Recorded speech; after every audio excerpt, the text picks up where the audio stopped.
every prisoner will probably say the same thing. You walk in through the gates by yourself and you walk out through the gates by yourself. But the prison for us here at LCF is outside. In this workshop, women make clothes. Once you cut this off, I like this to come into play. They're being taught by Winston, who is a professor at the London College of Fashion, but now his students are all prisoners. They're serving time at HMP Downview, a women's prison in Sutton. This is a manufacturing unit, as well as being an educational department. We would work for ASOS. We would work for independent designers, whether they're small or whether they're large. So you're good to go, yeah? Yeah, thank you. All right, thanks very much. So these are pockets, these are backs and fronts. So this is your deconstructed skirt. Deconstructed skirt. You put all that together, and once you've put all that together, with the grace of God and the prevailing wind, you could actually wear this. Yeah. Suzanne has worked in Winston's workshop since September.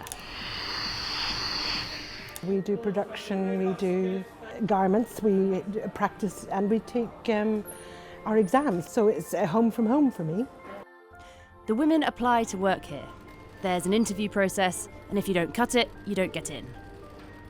You have to be good. You have a month's chance of showing that you have the capabilities of sewing. But if you're accepted, you'll get the qualifications and the skills you need to get a job on the outside. You know, we try to produce, promote good working practice, professionality, punctuality, everything that you kind of need for society and when you're going back out to work. This isn't the only workshop like this. In fact, there are plans to get more than 70 prisons teaching accredited qualifications in fashion and textiles production. Those are the kind of skills you'd need to work in a garment factory. Now, the women here are being trained up to maybe get jobs on release, but it's not just about their futures, it's also about the future of the British fashion industry, because there's a massive skills shortage in the UK and there just aren't enough people to fill all the jobs that are required. We've had years of the industry being chipped away at as the industry went offshore. Now they're starting to look to reshore. They realise that there's an ageing workforce and most of the ones that they used to have are now retired. So they have to start looking at bringing young people, young blood in and kind of revitalising the industry and raising the profile. While I've been researching this story, I've been regularly checking job sites. Over the last month, Indeed.com had at least 200 active job adverts looking for UK sewing machinists. Over 180 of them have been full-time positions, so the jobs do exist. Now, it's just about trying to fill them. This is our amazing factory. I'm incredibly proud of our ladies and a couple of guys that work here. Jenny Holloway has run a garment factory in London for years. I was there filming last November and spotted some prison guards being taught how to pattern cut. It turns out they're taking those skills back up to prisons up north.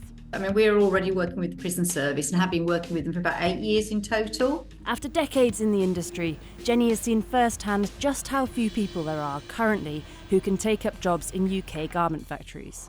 The skill shortage is so bad within our industry. Now, when you think there are about 3,200 women that are actually in the prison system at the moment, that is a lot of people that could have those skills that could then be brought into the industry. This is an untapped market. Like you mentioned, there are thousands of women within the prison system, hundreds of them taking part in these kind of workshops. Do you think it's realistic that people running factories like yours would hire these women when they come out? Oh yeah, we've definitely done that before. We also have offered apprenticeships as well. The women, they've been sentenced, judged, juries. There's got to be a time when you've got to stop that and then allow them to actually start contributing back to society. Yeah, I just think it's a godly thing to do, you know. Mickey Carroll, Sky News.